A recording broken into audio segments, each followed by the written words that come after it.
What's up, tubes? This is part 2 of the 1967 Ariens Trak Team rotary mower attachment for the Ariens 10,000 series tractor. For those who didn't see part 1, basically I showed the complete mower attachment before I had it attached to the tractor, and I went ahead and attached it to the tractor today. And I tested it out, and this thing cuts great. I mean, this thing, it's 50 years old, and it cuts really great. I mean, as good as any professional mower today. And it's 50 years old, and I picked it up for 75 bucks. The only thing I wish I really had, like I said, was the mulching plate, so some of the grass wouldn't blow out of here onto the driveway in places. And by the way, I'm going to run this.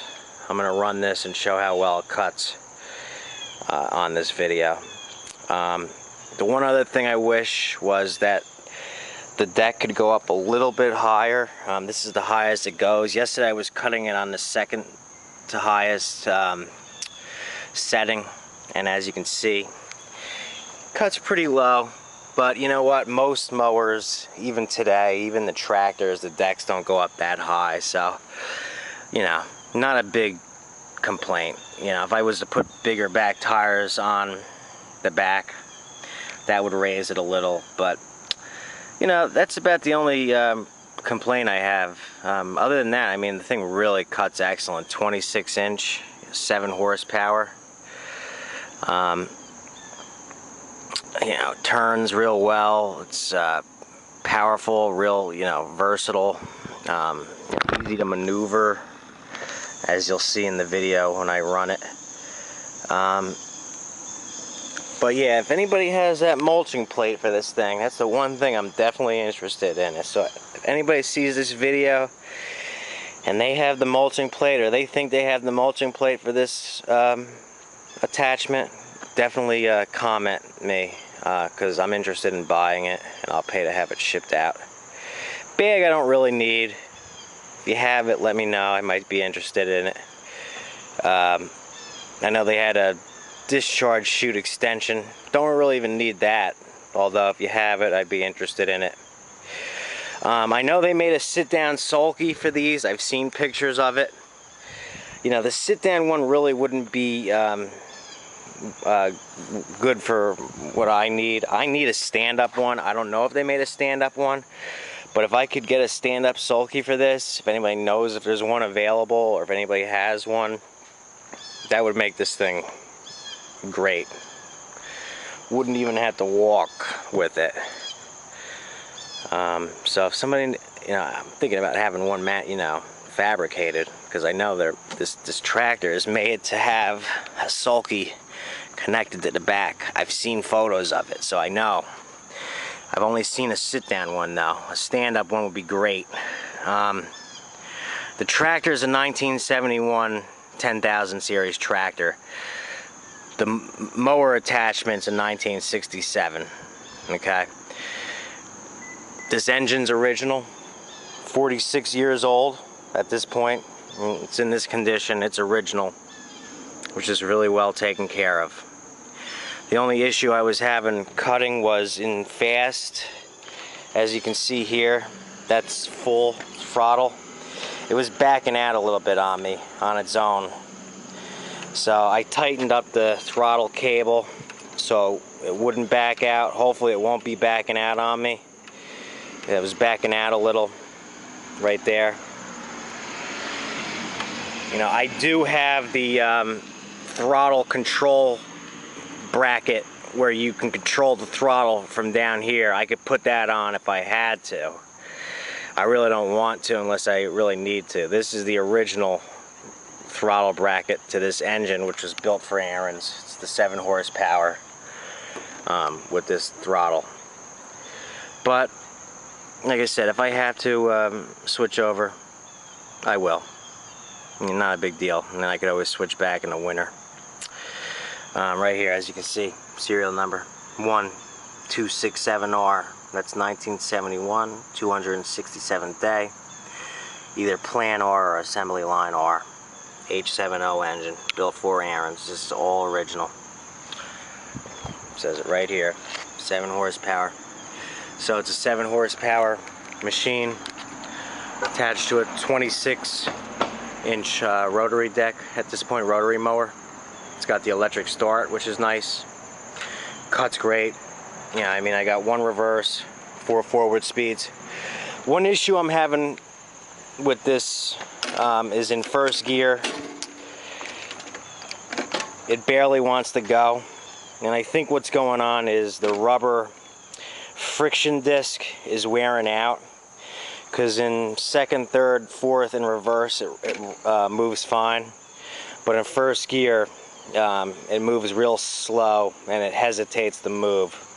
So I think the friction disc is wearing out in first gear, and it's just wearing out, and it's not making enough contact with the friction plate.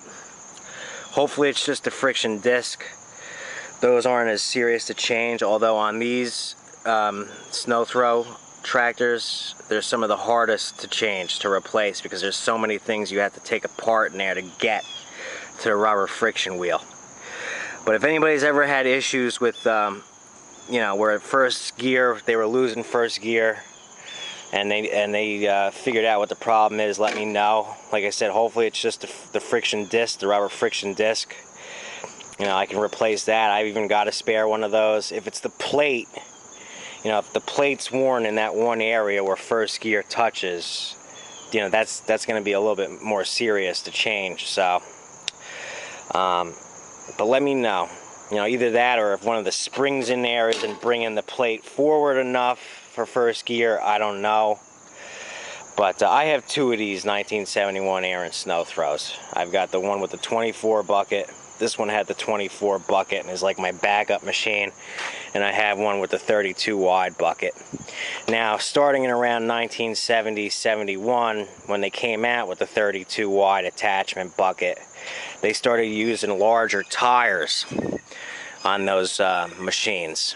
So you'll see a lot of the rotary mower attachments that are out there, the few that are still out there, have the larger back tires.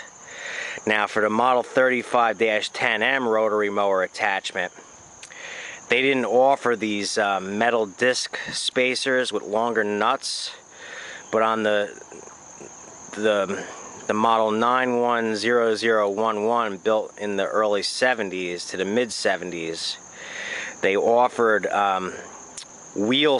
metal spacers to go onto both wheels with longer bolts to widen out the tires, so it would give a wider track, okay, and it would give you better traction, and it would give a better look on the lawn as the tires rolled along, because they were spread out further. My 35-10M attachment didn't have it available at that time. Okay, they didn't think about that until the early 70s. So I don't have that. It's not a big deal. I know somebody that has that if I ever need it, but I don't think I need that. It's not a big deal. It just widens the track of the tires a little bit. All right, so that was the only, the mower itself works great. I mean, it cuts golf course quality. The only problems I was having was, like I said, with the throttle backing out a little bit, and first gear is not working so well. So I have to go into second and then kind of hold the brake a little bit to get a slower speed, because in first it just barely wants to move. So I'm going to have to change that eventually. If anybody had that issue and they know what it was, comment below, let me know.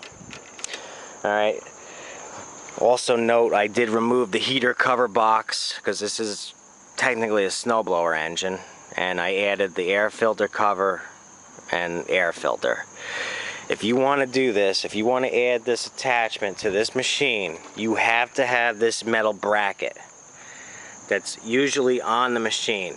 Now, if you buy a used Ariens snow throw from somebody that was built 45 years ago, if it's missing that metal bracket, you have to buy it. They kept those on their stock when they sold these machines, and then if you bought the rotary mower, they gave you the air filter and air filter cover with it when you switched over to summer mode. Because these Tecumseh engines are actually all-season engines. They're set up to work in the winter and then in the summer. You just remove the heater cover box and you throw the air filter on and you're set. That's it. Okay, those are the main things I wanted to note. So I pulled off the snow throw bucket yesterday, threw on the attachment, and I can see why they discontinued this line. One, it probably wasn't that profitable for them, and two, it was a pain to switch this over. It took me about an hour, and it does take 2 people to switch this thing over. One person, you'll be in trouble, because when I unbolted this, you unbolt these 2 bolts and this removes the attachment, either the snow throw or the lawnmower. This thing separates and there's a bar on the bottom and the brackets connect to that bar. Well, when I had the snow throw bucket on, the thing separated by itself because I didn't have a second person, and the chute rod got caught up in here and got bent. So I had to go take that downstairs, knock the roll pin out to get the worm gear out, and straighten that rod out. So they are kind of a hassle to switch over. So it would be easier to have an independent lawnmower, an independent snow blower. But still, I mean, these things are classics. They don't make anything like this anymore. You can't switch a snow blower over a lawnmower now. Are you kidding me? I've got a friction disc driven lawnmower. They don't make those, and this thing cuts just as good as a professional lawnmower they make today, and I got it for 75 bucks in excellent condition. Now to the guy, you can see, it flexes a little, so it's got flex, and it moves side to side, you know, when you're hitting uneven areas. It's got the anti-scalp bars, you know, excellent quality caster wheels. You know, the height, 7 heights. Like I said, I just wish it went a little bit higher. That's my only complaint. You got really low, but only up so high. Other than that, excellent machine. Now, to the gentleman at Wood and Metal Workshop, I just want to show him. This is how much mine flexes. He can tell me if that flexes less than his, because the original owner welded that flex plate. Wasn't broken, he just welded it so it wouldn't flex as much. Why? Because he was on a farm in Pennsylvania with a lot of inclines and he probably just didn't like it flexing so much. This is a 1971 tractor, however, I put a metal belt cover on. In 1969 they started using plastic belt covers. I don't like those plastic belt covers, so I bought this metal belt cover for this machine. Even though it's a 71, it has a metal belt cover. I'm looking